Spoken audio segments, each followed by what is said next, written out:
আসসালামু আলাইকুম দর্শক। রেখে ফেললাম কেন জানেন? আমার মা বলছে কি এই যে ইউরিয়া সার দিয়ে এটা যদি আমি বেঁধে দিই তাহলে কলা মোটা মোটা হয়ে যাবে। তো আমি এখন এটাই করব। তা আপনারা দেখেন, এবং সারগুলো এটার সাথে মিলিয়ে তারপরে বানতে হবে।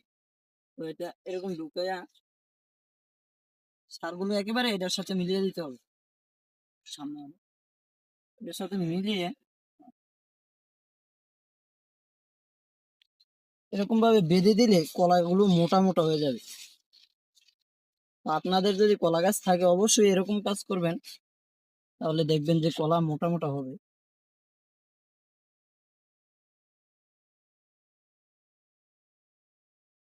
সারগুলো এটার সাথে মিলিয়ে দিবেন তাহলেই হবে।